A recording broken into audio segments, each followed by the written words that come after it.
Good morning. Good Good morning. Welcome to the Sarah Stevenson Tuesday Forum.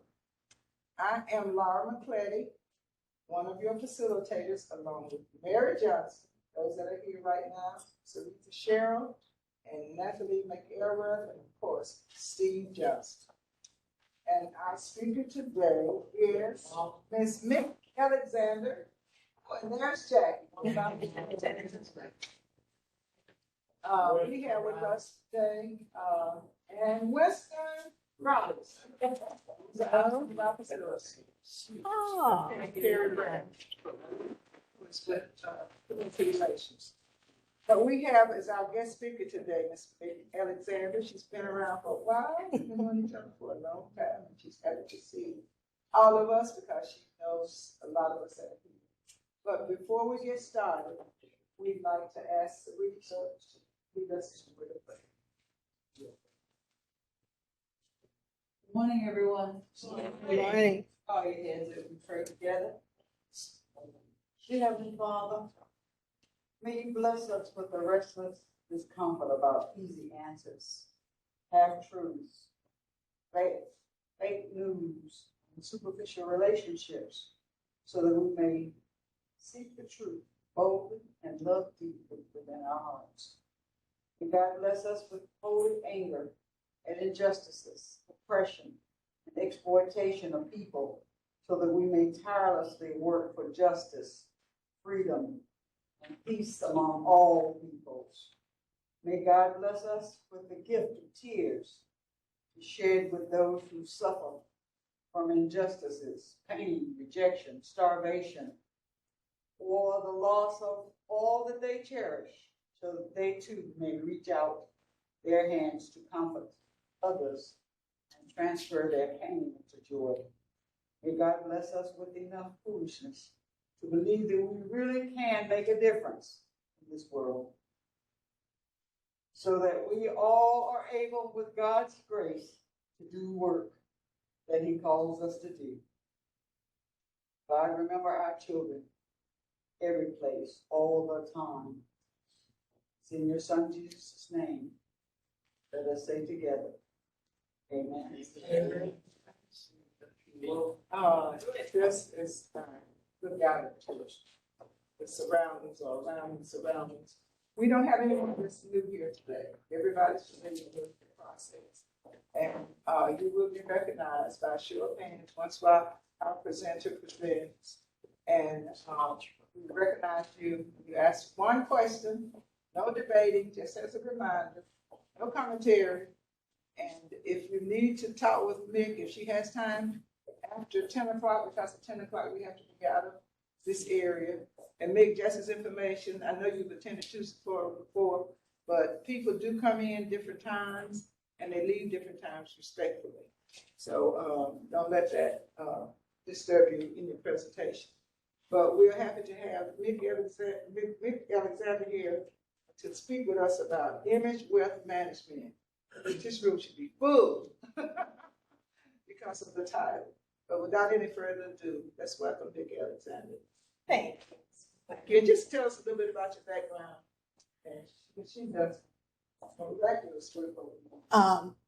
Thank you all. First, I want to thank the Tuesday Forum and the committee for having me here, and Steve for putting up with me and my last-minute technical things, and all of you for coming.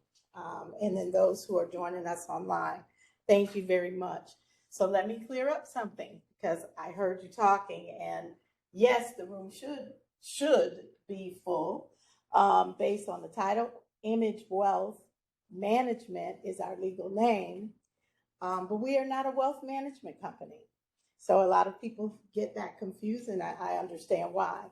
But we are an image wealth company, and learning how to use our image to manage and create our wealth, right? So it's kind of financial, but not really, because wealth to us is anything in abundance that you desire that does not cause harm to yourself or to others, right? That is wealth. So it could be money, could be time, could be quality of life, could be a lot of things, okay? So first, the title of the talk was, when we talked about it, was, are you emotionally intelligent? So my first question is, how many are familiar with this term, emotional intelligence? Okay, a couple of you, great. For those who are not, what do you think emotional intelligence means? If you break this down, emotional and then intelligence. Awareness. We like to say access to information, right, about your emotions. And then emotional ignorance, right, might be the opposite of that, might be the lack of information about emotions, right? So we tend to think of ignorance as something very negative, but sometimes it's just lack of information. Right? So right off, I can tell you when I ask the question, welcome, are you emotionally intelligent? The answer is yes already. If you're in this room, you've overcome COVID, right? You've overcome adversity. You are still here, growing, learning, trying to achieve whatever goals you set for yourself. It takes a certain amount of emotional intelligence to do that. The question really is not, are you emotionally intelligent? The question is, are you practicing emotional intelligence? So there's a difference between having it and practicing it. And I'm going to get into that a little bit more. First, in saying emotional intelligence, we use it in adverse situations. So what type of adverse situations? When a loved one is ill or in trouble, when there's a death unexpectedly or expectedly in the family, when you might have financial problems, right? Or financial challenges. If you or anyone you love or care about has those challenges, you have them also, right? Emotionally, you have them. So divorce, but then there's good occasions where we use emotional intelligence. So marriages, birth of new babies, all of those things tap into our emotions and determines how our experience will be based on how emotionally intelligent we are. Emotional Image Wealth is a people development company. We are here to help people be the best that they can be, especially when they're under pressure. So it's really good to be, it's easy to be emotionally intelligent when things are going well, and things are good and you're happy. But what happens when the bottom falls out? How do you handle it? Do you get stuck and give up? Do you crawl in bed and put the covers over your head and say, I can't take it anymore? That is when true emotional intelligence practice becomes important. Practice becomes important. Jackie, did you have a question? No, okay. So our company was established in 2010. I'm going to tell you a little bit about myself. I was told I must do that. That's difficult for me. I'd rather be talking about emotional intelligence and practicing and doing all kinds of activities. But my name is Mick Alexander. I was born in Buffalo, New York, and moved to Charlotte in 1990, where I came here to rescue my father's commercial printing company, which was just down the street on North Davidson before NODA was NODA, right? My father had been in printing 40 years before I came to visit. I had a business in Atlanta. I was in trouble in Atlanta in my business, and I decided to come here and get some counsel from my parents, as I typically do. And they said, let us show you our printing company. And I said, printing company? Because I was 30 years old, giving my age away. I was 30 years old then, and it was all about me. So I really didn't care about my father's business or what have you. But when I went to this 6,000 square foot building with all this beautiful new equipment, it was like a ghost town in there. And I said, this is really nice, but what are you doing for business? And they said, oh, the minister came and he blessed the building, and we just know we're going to get all this printing. And I said, okay, but in the meantime, what are you doing for business? They said, oh, or how are you paying your overhead? And they said, we're using our IRA. I said, you mean my inheritance, Ira? I was like, oh no, this cannot happen. So I decided, being young as I was, I'm going to come here to Atlanta, put my stuff in storage in Atlanta and come to Charlotte, rescue their business, get your investment back, and then you guys can go, pack groceries, whatever you do at your age, but I'm going to save this dying business. And so I thought that would take me about 6 months. And then 14 years later, I was retiring my parents from the business. And then 3 years after that, 2008 happens. The economic downturn came. We lost a major printing contract. And I suddenly found myself having to disband, sell our building, everything else in this business. And that is when I had an emotional crash. Because all that time, 17 years being the CEO of that business, I thought I was building a business, but I was actually becoming one, which is not a good thing to do. But there was no one in our family who had been an entrepreneur before.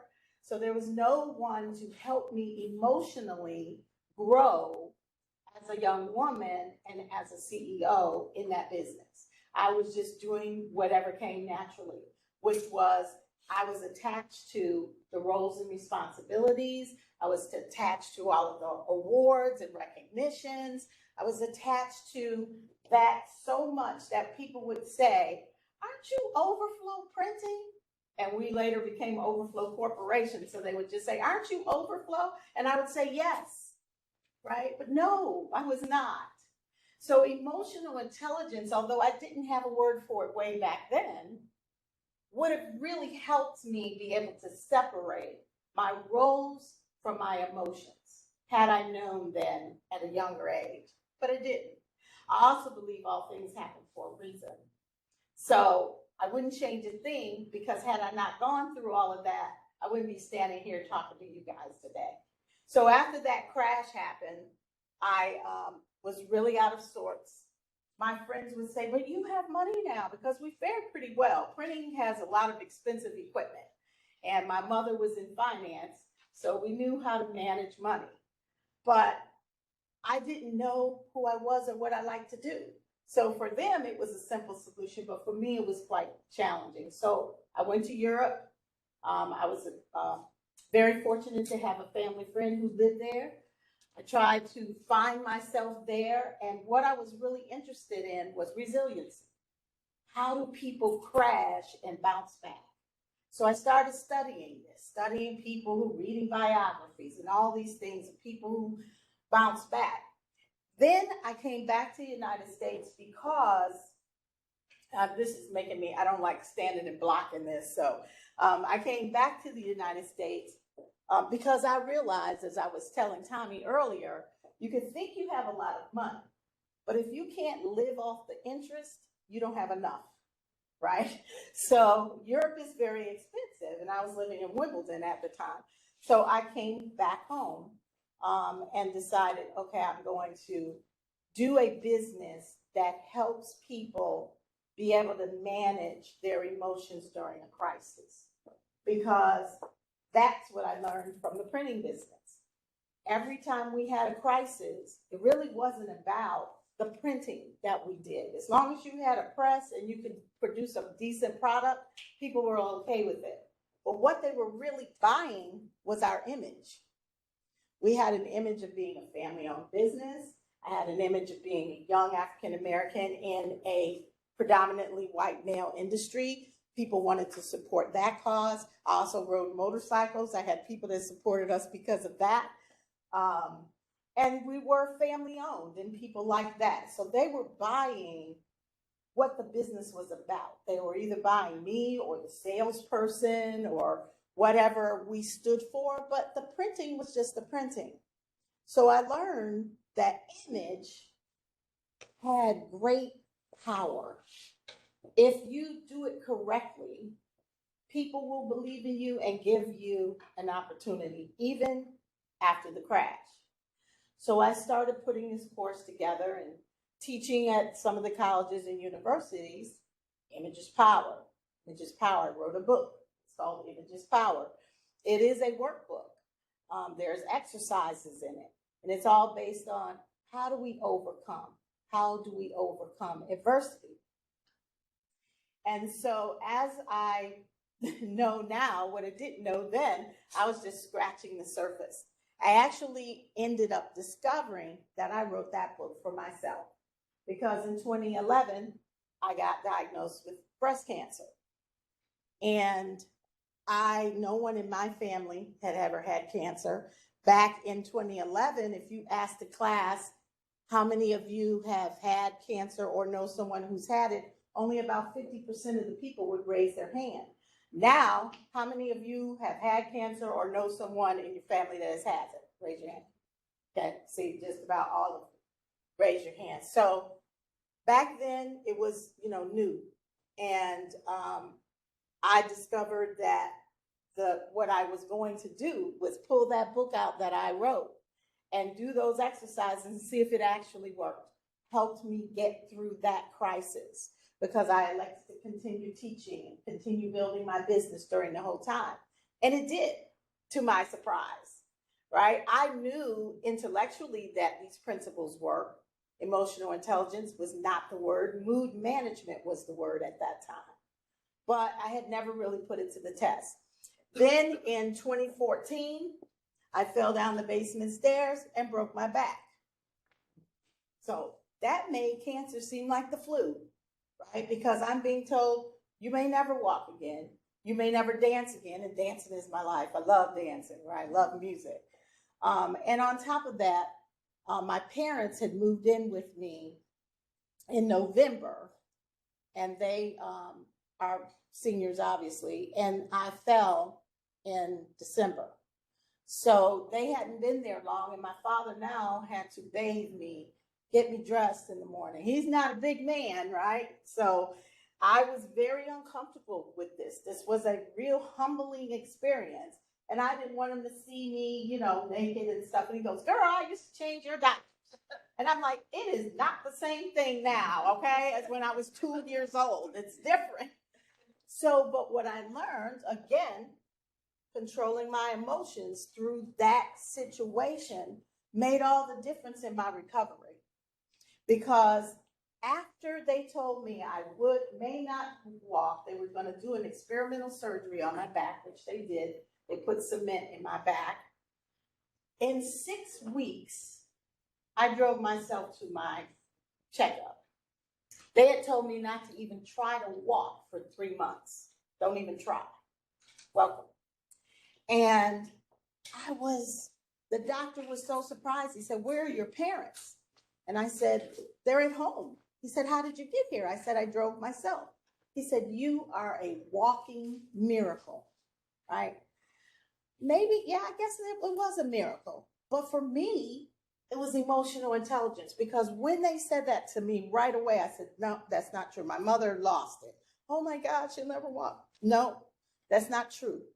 I don't believe that. No man can determine that. That really is between me and whatever I believe in, right? That determines if I'm going to walk again or if I'm going to live, right? So I just never let the doubt of walking come into my mind. And that's when I really discovered there's something to all this emotion stuff. I also discovered that the way I handled that adversity rubbed off on how my parents handled it. So if I felt really bad and was feeling sorry for myself, as I did some days, then my mother would be down. They would start arguing. It really was kind of a contagious sort of energy.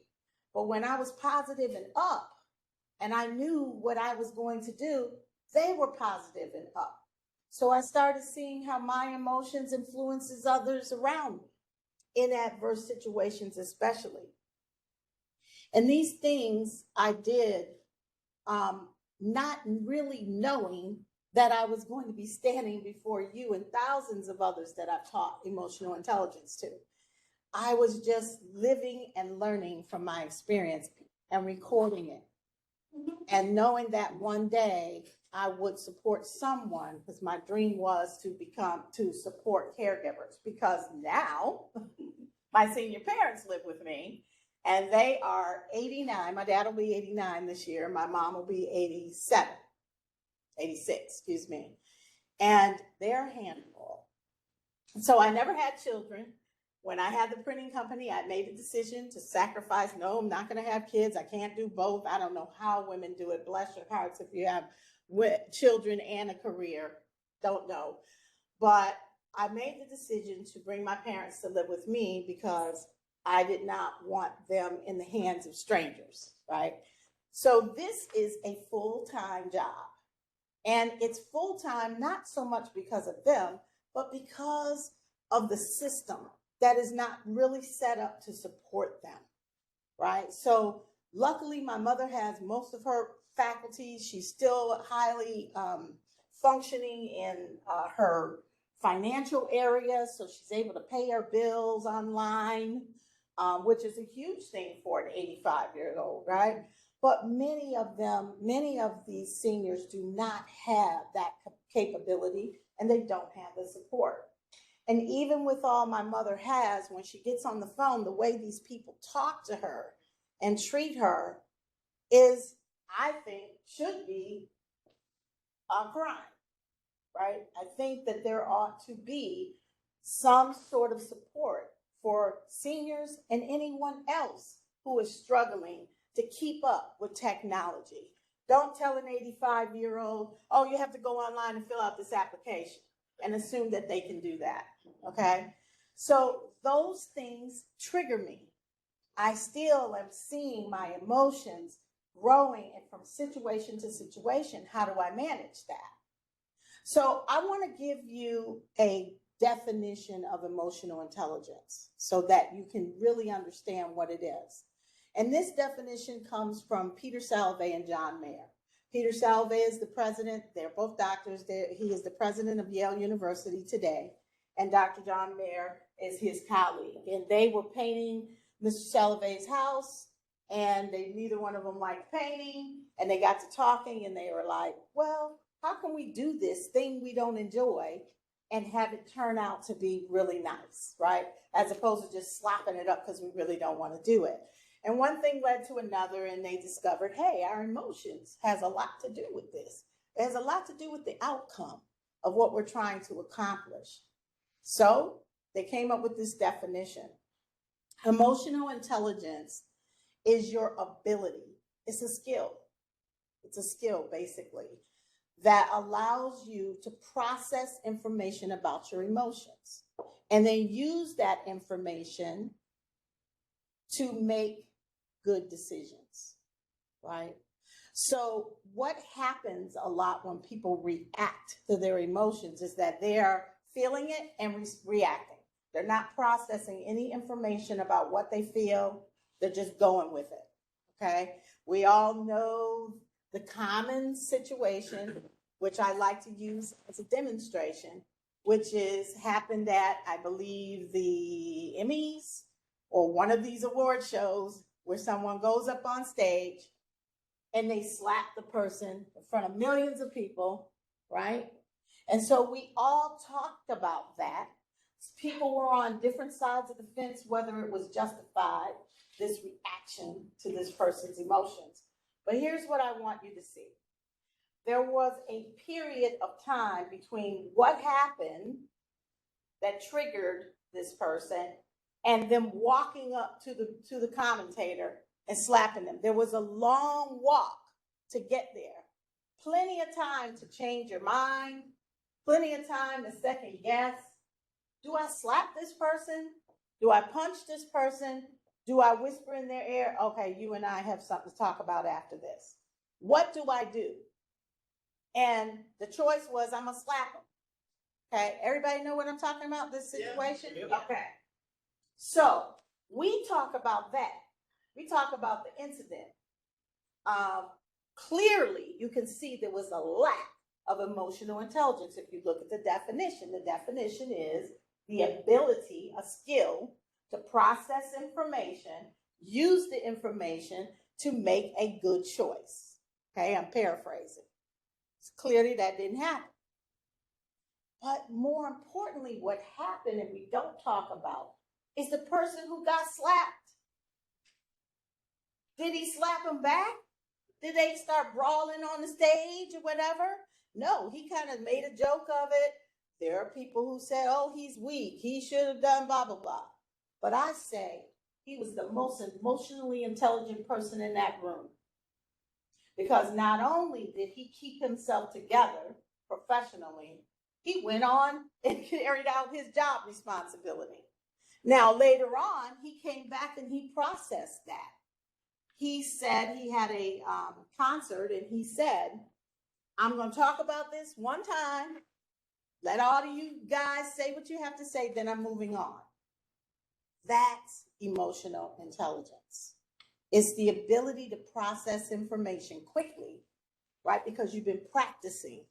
And so now that you've been practicing, clearly that individual had been practicing some sort of skills. And so when it happened, he was armored up, as we called it, and he was prepared to respond in a mature way that kept the incident from getting completely out of control. Now, the other person, the person who made a poor choice, not only is his life affected financially, right, but his family's life. He ended up losing his family anyway, right? He's losing contracts. He's not allowed to come to the award ceremony for 10 years or something crazy in an industry in which he depends on, right? And he was crying and apologizing. He knew when he walked up there that wasn't the right thing to do. You could kind of see it on his face. Now, there's a lot of speculation as to what triggered him.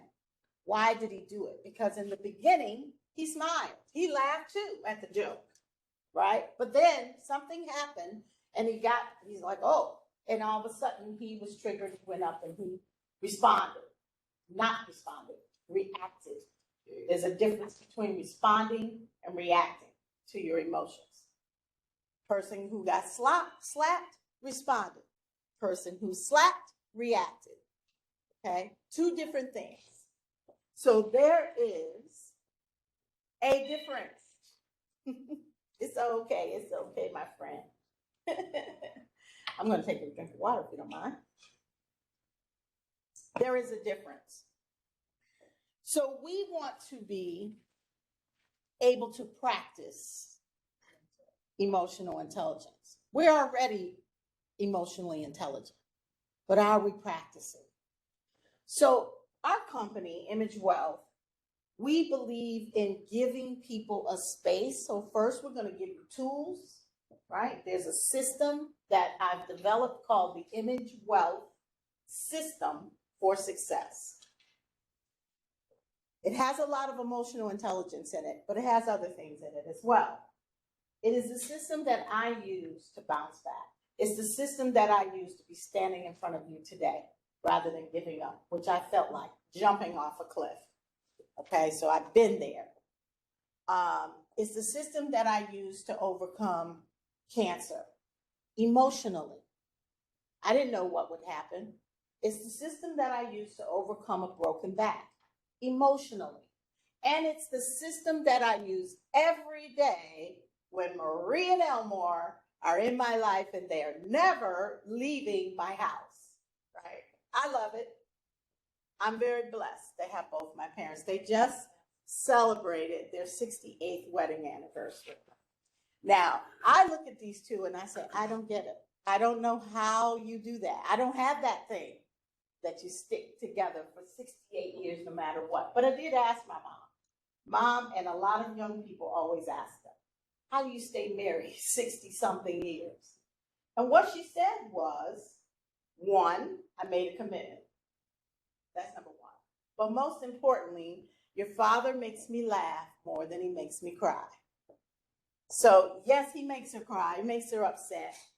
And I'm a witness to this beautiful cycle, this beautiful circle of life.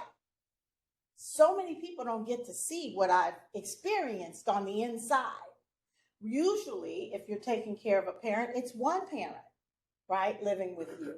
But having them both age in front of me, age together, become frustrated, And the beautiful thing about my parents is they are highly emotionally intelligent, even though that my dad doesn't always choose to show it. Okay, they are, and they've been my students since I developed this program in 2010. So they've been through the class, they practice, they tell on each other when one is not practicing, right? They hold me accountable when I'm not practicing to my best. And I tell people, just because I am a expert in emotional intelligence, according to my colleagues, I am an expert, I am certified, etc., doesn't mean I get it right? It's like the beautician whose hair is always messed up, right? She's great beautician or he's great hairstylist, but his hair is always a mess. Sometimes that's me. Sometimes I'm a mess. And I know I'm not practicing. Emotional intelligence is about forgiving yourself, figuring out what you could have done differently, and preparing for the next opportunity. Because guess what? Life is going to give us plenty of opportunities to practice. We're not going to be short on any practice time. Right? So then we're talking about strength building our strength. And that happens through adversity. How do you know you're strong if you're never challenged? What tools are you using to get through the challenge? What I do is not easy because my clients are major corporations, small business owners, and nonprofits, okay? Anyone who has a team or is running a business is typically in my wheelhouse. The downside is that they're busy people, they're high achievers, they've had success, and they're saying, well, I don't need to take time to deal with my emotions until they have a crash or until someone shows up at their business with a gun, right? Someone showed up at ours years ago with a knife. Do you want to see if you are emotionally intelligent? Wait until one of your employees is so upset that you let them go that they show up to retaliate, waiting for you in the parking lot. Then you'll know how emotionally intelligent you are. So what I do is not easy. Teaching people to practice before the crisis comes, giving them tools and saying, hey, practice this breathing technique. I'm a martial artist. I've been doing Tai Chi since I got cancer, basically. And I understand that practicing something that you may not necessarily understand why, but doing it in faith anyway that is going to show up, it's very important. So are you emotionally intelligent? Yes. Are you practicing? I don't know. I hope so. Do you have tools so that you can practice? I can get them for you if you do not. They're not difficult, but they do take discipline.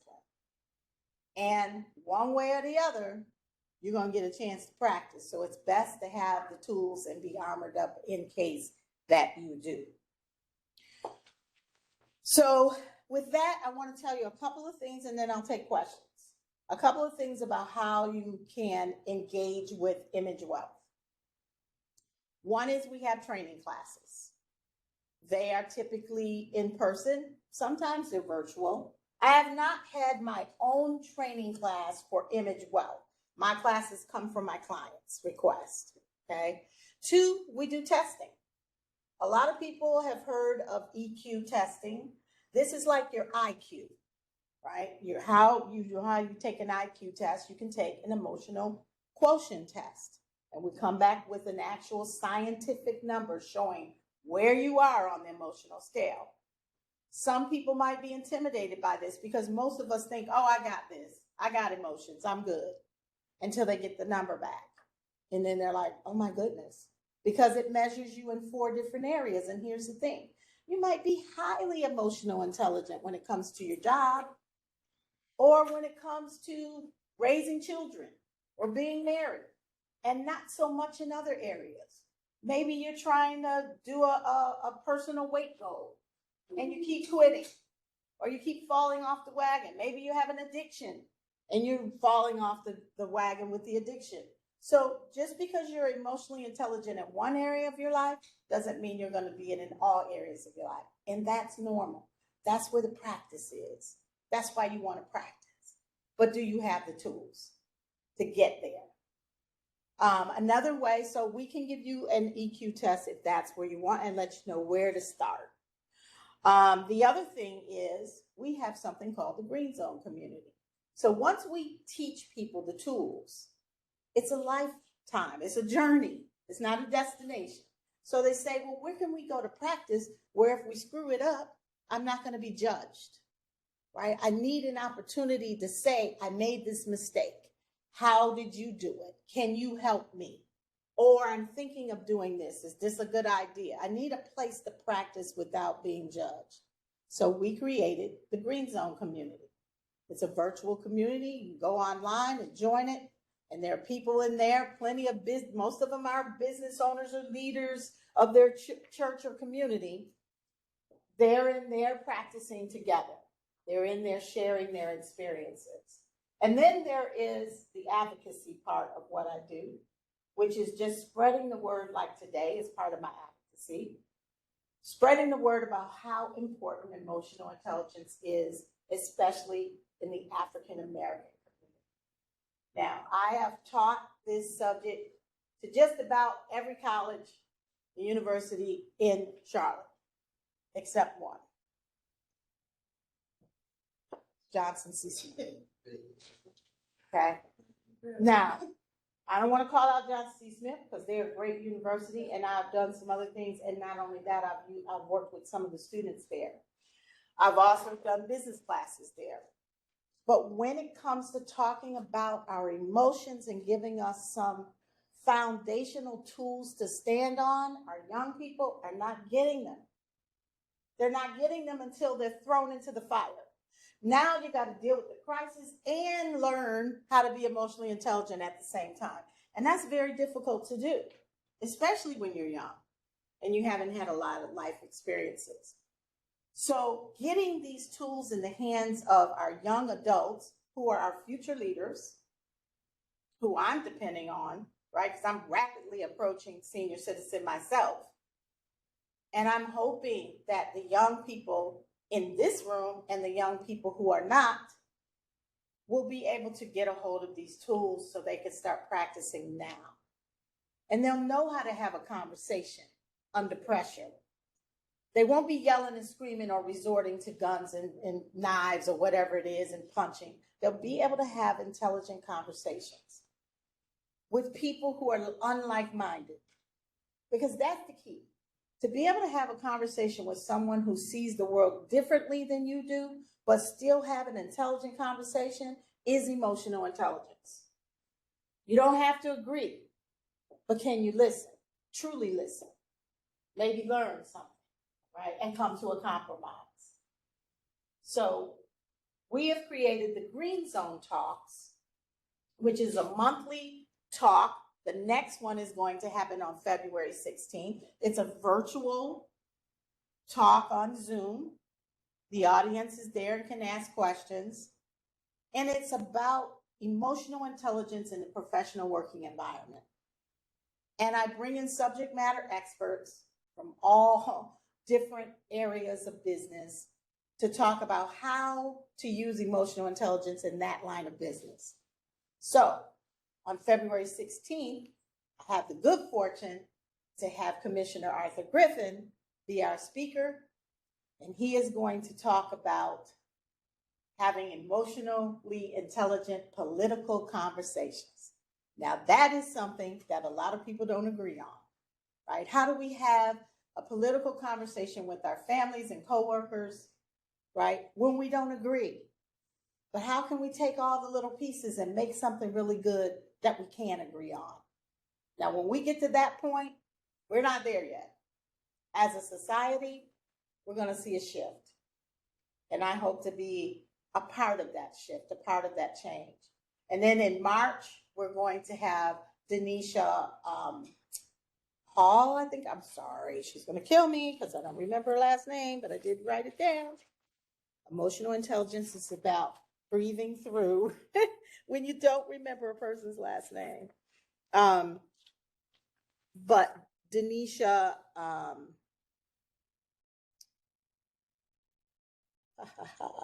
Didn't write it down. I'm so sorry. I think it's Denisha Williams. I think is her last name. But she's going to be our speaker in March. And then in April, we're going to have Chief Johnson, Fire Chief Johnson, talking about first responders and emergency situations. Denisha is going to talk about being contractor for the government, for government entity, and having emotional intelligence as you become a vendor and a contractor for them. So we have some great things lined up, great talks once a month. If you're interested in those talks, you're going to go to imagewealth.com, imagewealth.com, and join our mailing list, and we will send you an invitation. You also can follow me on LinkedIn at Image Wealth, and the announcements will be on LinkedIn as well. Send me a request to connect, and we'll make sure you get all the information on the upcoming trainings and all of that as well. So with that, are there any questions? I want to thank you all for listening too. Well, thank you so much, Meg. And we facilitate the question and answers. Okay. So our first question comes from Jackie. Hi, Nick. Good morning. Good morning. With all that has gone on in the last couple of days, so sad. Can you speak to, I guess, the piece of it of emotional intelligence around just, oh, nobody's standing up. Yes. And my daddy used to say you gotta be a man all day, every day. And folks not standing up. Yes. Thank you. That's a great question. I have gotten several calls about this situation. And I don't know why, because we've had similar situations and I didn't get a call. I think it's because of all the individuals involved, and it is triggering us as a group of people about why something like this would happen.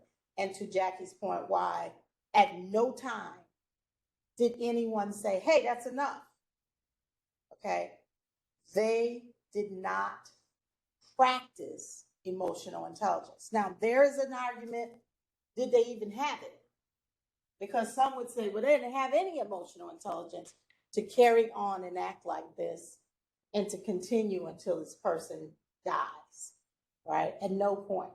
But we've seen this over and over and over and over, where people are doing heinous things and not clicking in and saying, okay, maybe this is over the top. Or witnesses filming it and not saying, hey, that's enough. Now, there are a number of reasons. People are afraid they're going to get killed. Okay, so that's one. Fear is real, okay, to a person. Is not real because it's about something that hasn't happened yet. But to the person experiencing it, it feels real, okay? So we got to allow some grace to say, well, they may not have stepped in because they were afraid for their lives. But that doesn't mean you can't call someone, right? Call several someones to come over and support you. Do something. I say there was a lack of emotional intelligence training for that squad. Now, the interesting thing is when I talked, and I have, to several police departments to allow me to come in and teach my version of these tools, because I don't know what's being taught there. But when I see that no one, not one person stood up, I take the assumption that the training's off. In somewhere in that training, if they had emotional intelligence training, they missed something critical that allowed them, and I say empathy, but it could be a lot of things. There was no empathy. There was no control. There were no tools that I could see. as an emotional intelligence expert. And I say, if we don't get the people the tools, we can't expect them to use them. So I get, oh, we have training. We have training, okay. Okay, but how is it working for you? There's never too much emotional intelligence training, never. It just bring it a different way. Now, this, what I'm doing with you all today, talking, I do this, but what I really do is teach. We move, we do exercises, we engage. It's got to be interactive to really understand emotional intelligence. I say, I'm not sure that the training they got had any of that, practical applications. It may have been lecture-based, I don't know. But it's a great question. Oh. Yes. Given that you might have, two emotionally intelligent parents in the way that you described, can that emotional intelligence be, taught to children? Can they absorb it, and to what degree? Yes, ma'am. Excellent question. Absolutely, absolutely they can. So the difference between IQ and EQ, all the studies have shown, they've come out now with this scientifically. IQ is pretty much what it is, right? EQ can be learned and changed and improved. That's why you want to take the test to know where you are to start with, and then be able to see the number increase as you take the test again, right? Because it can be improved. Also, Yale University has the Emotional Intelligence Center. I think it's called the Center for Emotional Intelligence. They specialize in EI for children. So their whole program is about the Ruler program, which they're putting into schools. In fact, I believe that Charlotte had 1 or 2 schools in their initial study that was engaged in the program to learn and get that data from them. So yes, and there is a great deal of money being set aside and put into grade schools for that reason. My issue, I studied under the Yale principal there, and the reason I made the decision I did was, hey, they've got deep pockets and lots of sponsors and scientists that are studying behaviors of young children and emotional intelligence. But what about us? We're out here dealing with the daggers.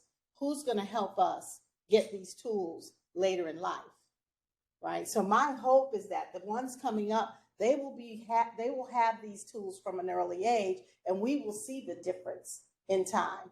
But right now, there's a group of us who are being overlooked, and that is my passion, to deal with them. I also teach senior citizens. In fact, the most rewarding class I've ever taught has been senior citizens. They are so open to receiving this and to talking about their emotions, the fears that they have about transitioning, the things that they didn't do in their life, they're realizing now they're not going to do, all those things they want to talk about and deal with. So understand emotional intelligence is 2 levels in my world, in our program. Level 1 is about reacting to your emotions. Level 2 is about managing the emotions. So the first step is to just try to get the tools that help you respond rather than react. Breathe and respond, breathe and respond. Then you want to start understanding, well, why am I feeling that way to begin with? What triggered me? And that's where the processing comes in. That's what makes my parents such good students, because they're willing, after the blow up, to sit down and talk about, now what happened?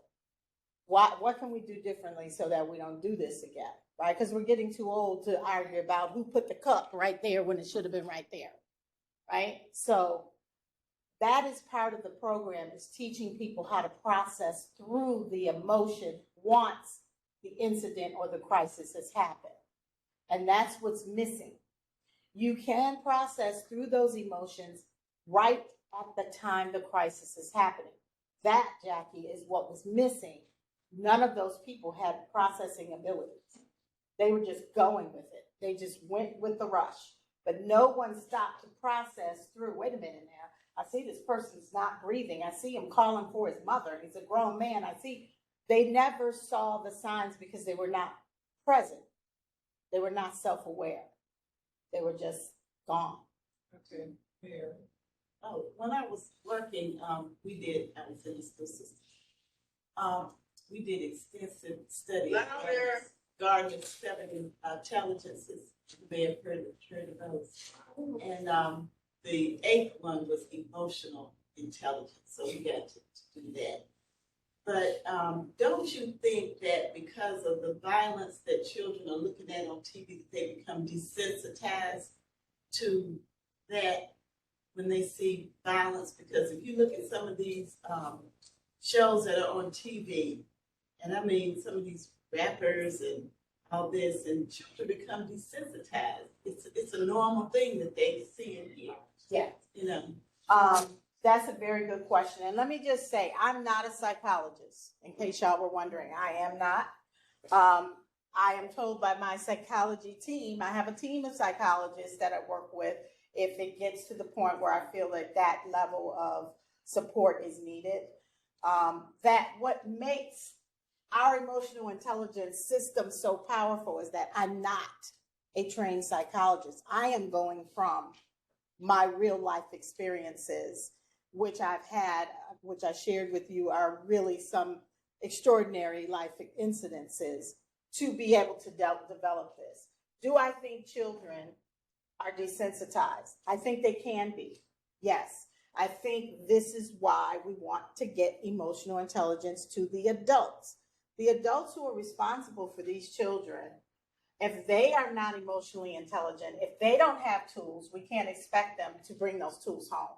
So when I'm teaching my professionals, which most of them are, right, they're still parents, they're still leaders in their community and their church. I'm asking them to take these tools I'm teaching them and take them home, take them to their community. Because I can't process the world as much as I try. I cannot process the world. I cannot give everybody in the world these tools, although we're working on getting this online so that more people can get the tools. But right now, it's me and my clients and relying on them to spread the word, to help their support system, their immediate system. Desensitization, though, is something to be absolutely concerned about, but I'm more concerned about it with us.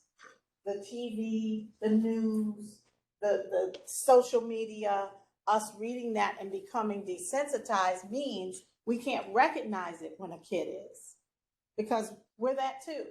So it starts at home. It starts with us. Good question. Okay, let's. Good morning. Good morning. My question is, how would you approach, or how do you feel like responding or processing or navigating emotional intelligence with compromises of brain activity, such as depression or OCD, early onset, all of these things that compromises brain activity? How do you create, I guess, patterns of recognition? Excellent question. I love that. Thank you. First, let me say that I don't like labels.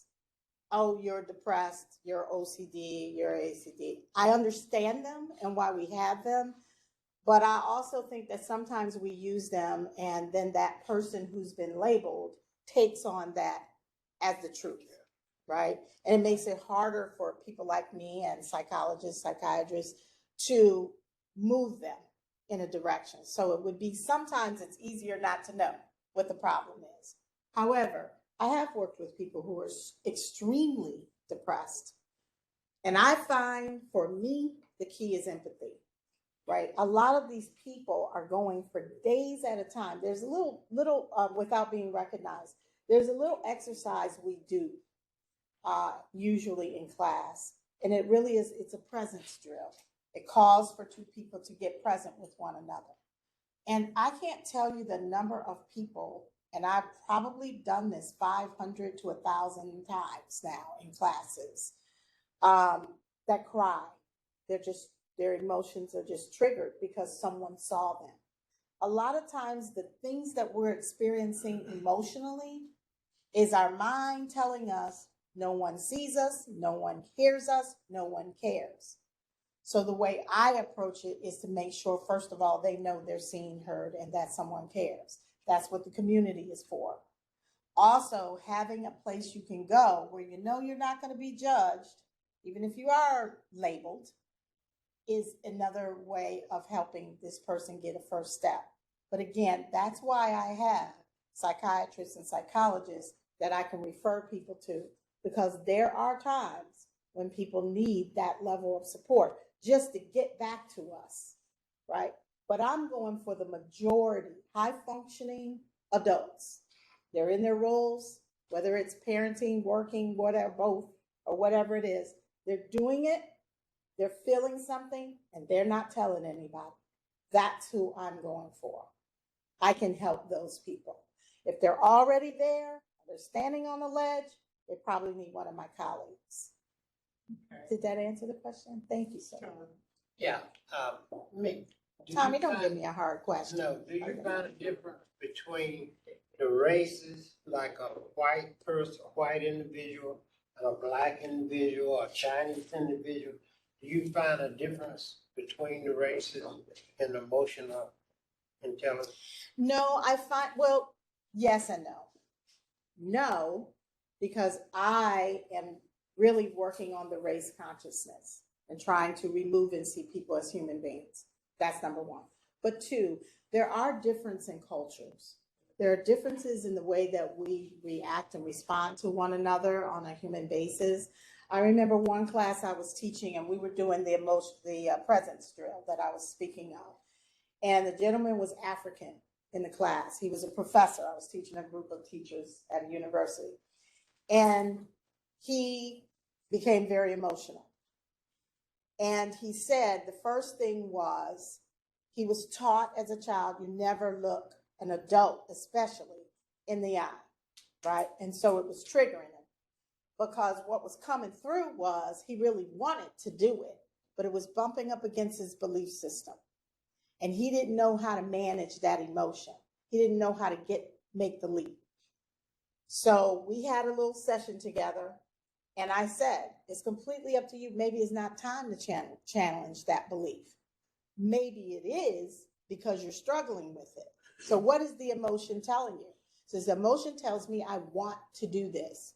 And he did. And afterwards, he said, I'm emotional because I realized how much quality time I missed with my parents, never seeing them. He never looked at them because they were not supposed to. So that's when I really learned about cultural differences there.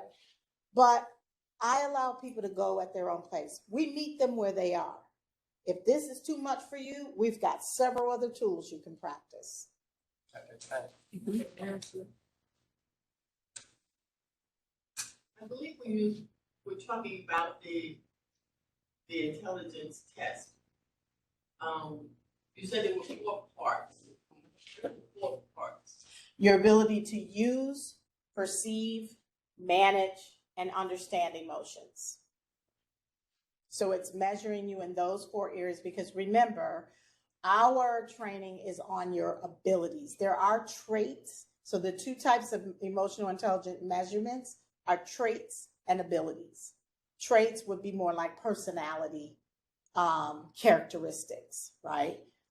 But we're focused on abilities, because it's your abilities or your skill set in those areas that's going to help you move the needle, not necessarily your personality, right? So your ability to identify emotions, use emotions, perceive emotions, use emotions, manage emotions, and understand emotions. Those 4 areas. So usually everyone takes the test, they're challenged in one of those 4 areas or multiple areas.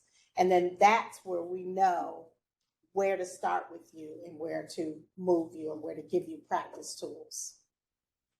Okay, Jackie. Yes. Mary, I don't know whether you saw the Attorney General's thing on children and these phones. She's already left. Oh, okay, I'm sorry, I didn't see it. The other thing is, you do individual sessions, and what is the cost of each test? EQ test is roughly $275 to $300. And that just depends on how many people are taking it. So if there's a group, obviously it's going to be less expensive. Individually, it's about $295 to $300. For the test takes about $45, 45 minutes. There was another question besides the test? Yes, do you do individual sessions? Yes, so I do coaching session one-on-one. And I also do individual training. So there is a boot camp that we do. And I have had leaders who don't have the time to go through it with their team. In fact, I encourage them not to go through it with their team. They will do a boot camp style training, which I can take them through. It's a 16-hour course, and I can take them through in about 4 to 8 hours, depending on what they're trying to learn. I have a question. Yes. My question is, I hear you're clear about working with the seniors, more so than anyone else, but you mentioned the Yale University study that they have done. They have worked with the kids. Have you been able to reach out to CMS and the staff at CMS just to talk with them about this, about the Emotional intelligence, yes. Well, years ago, I did Parent University. Do you remember that? Yes. CMS? And I was the only one who encouraged the parents to bring their student with them, their child with them, so we could do emotional intelligence. And I did that for a couple of years. But then, as you know, building a business, you can't volunteer all the time. So I was then looking for a paid opportunity.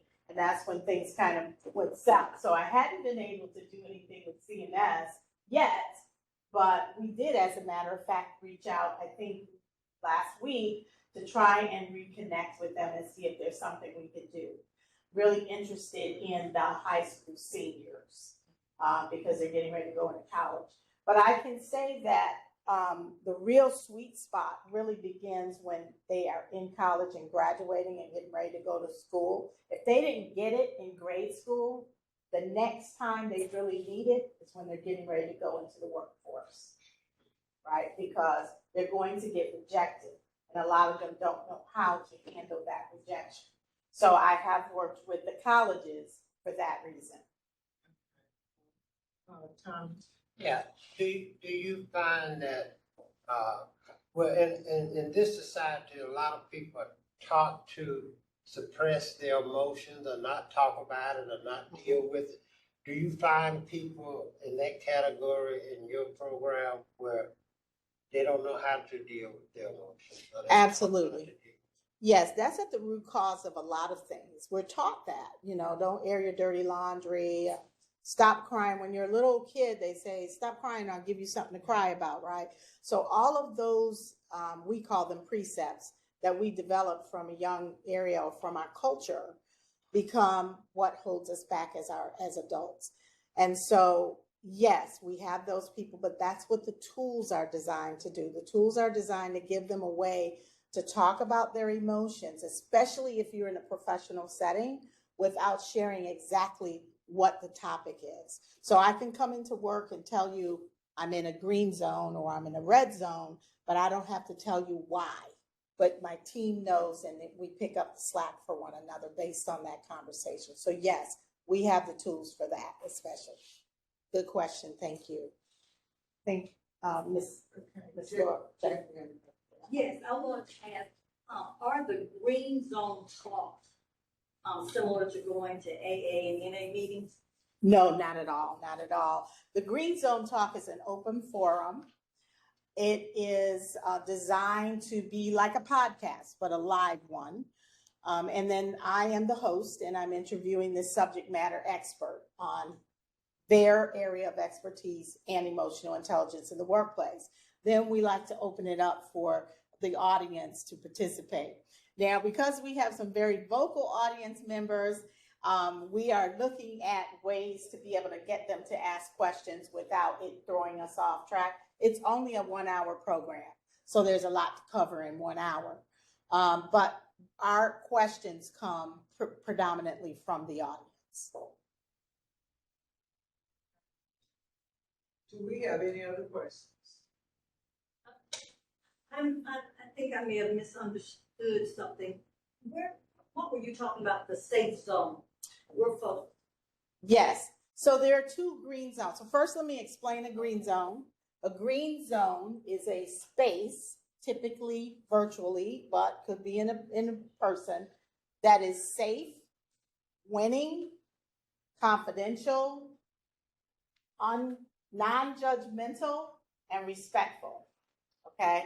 So one of the things we do in the program is we create that space for the people. We call our clients students. That's why you keep hearing me say students. But we create the place for students, and then we teach them how to make those spaces at home, in their workplace, right? So they're safe zones. I can come with my issue, and I'm not going to be judged as long as I'm speaking the proper language. So there's a language that goes with it. We teach you how to speak that language and how to engage in communication so that both sides can be heard. Secondly, so that's the green zone. So in the green zone talks, we're creating that space and we're asking people to be respectful of time and of people's differences of opinion. So that's the public facing advocacy for the green zone talks, for people to come and hear more about emotional intelligence. Then there's the internal membership, green zone community. That's where you get a membership, you come in, and you know that everyone within that membership, it's not public facing, is in the green zone, and you can express yourselves and your concerns in a safe, non-judgmental environment. Good question. Thank you.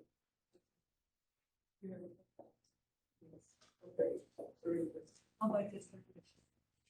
The membership is $45 a month. I'm sorry, $49 a month. $49 a month. But you can buy a 6-month membership or a 1-year membership as well. And there are discounts for group rates. In other words, I have teams that are coming and they get it at a discounted rate. How many people do you have working on your staff with you? I have one full-time assistant and the others are partners as needed. Okay. Are there any other questions? I know we're gonna be here today and we'll be intelligent about our emotions. You were intelligent about it when you came. We will be masters in our emotions. Be able to master our emotions. Tommy, did you have another question? No. Oh, okay. So just remember, mastery takes practice. Takes practice. Thank you all so much for listening to me and for coming out today. Let's give Mick a hand. A speaker for next Tuesday is who? The alumni of Black High School, Black Area School. Okay, and we like to encourage all that are under the sound of my voice to try to encourage other people to start attending the Tuesday forum here at this location. So extend invitation to your friends and your colleagues and your family to come, because this information that's been shared this morning is something that we think, even though we have an audience by way of Facebook and live streaming, we like for more people to hear what we have to offer. And this has really been an outstanding presentation once again, this morning. And we appreciate her coming. And we encourage everybody to go to our website for the announcements of the speakers that will be coming to the Tuesday Forum. And we know that we all can take something away from her presentation this morning.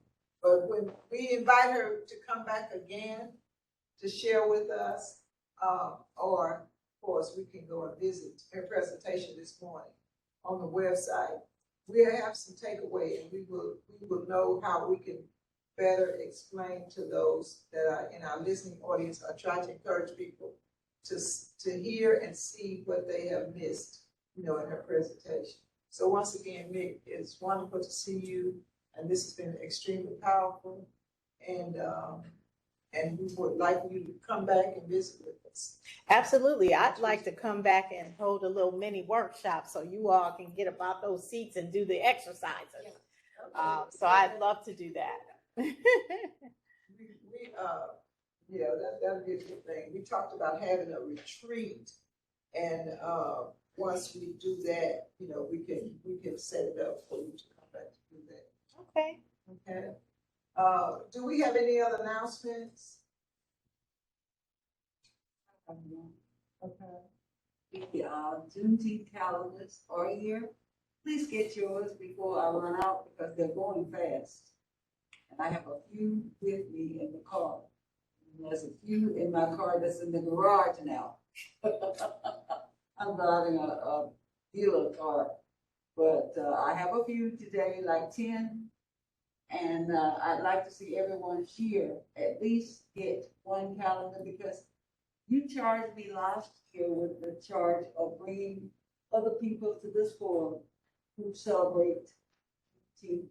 And we all determine what day, what time, what day we're going to have our program. I'm working on that. Okay.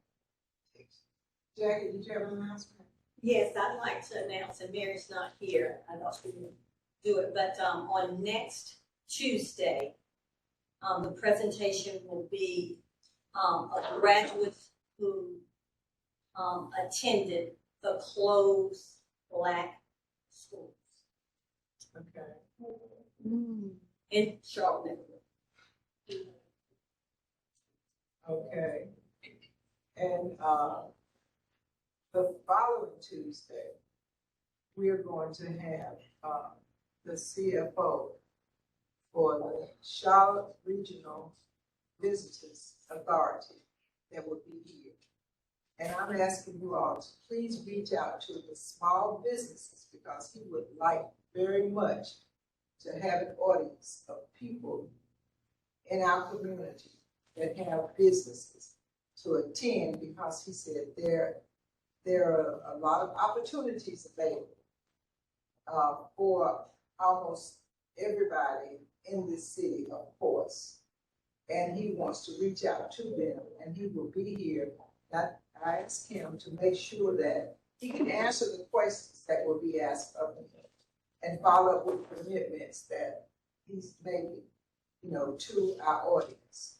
So please encourage people to come next week. That's history that we all need to know, and particularly on the 14th, and bring business owners with you, Winston, and everyone. So we want to make sure that we're getting the right people, the right audiences, you know, to hear what's being shared here, because everybody could benefit here with us this morning. So, any more announcements? One more. Today is the celebration day for the 13th Amendment to the Constitution. The other thing is, I don't see any of you come to the Senior Dems meeting on the second Friday of the month. We are there from 11:30 until 1 o'clock at the Senior Dem Center, which is at 5820 the East W.T. Harris, Suite 105 upstairs. It's where the Compton supermarket is, and W.T. Harris goes that way, and Sharon Avenue goes that way, and the Compton market is in there. It's in that shopping center. Please come. Nobody's going to ask you your age, but the thing that you get from that session is to meet all of the politicians and some of their issues. I can honestly say the last two elections, I knew everyone on the ballot, and I knew some histories of them, something about them, their profiles. Thank you. And if you don't have any other questions, if you want to chat with Mick, we still have 15 minutes. He's still to talk with her. But I just want to say, Mick, we had a young lady here last week. We didn't get a chance to see you. And I would encourage you to look at it if you have an opportunity. I did see it. You saw Mhm. Alicia Brown? Yes, Have I you saw been in her. contact? I have not, but That would be- that's- she's on my that's- list. Oh, yeah. yeah, she was a excellent. great speaker. I enjoyed watching her. Right. Yeah, And her, but thanks for watching. yeah, she has a lot of initiatives. Oh, yeah. Yeah. So that's good. Okay. Thank you, guys.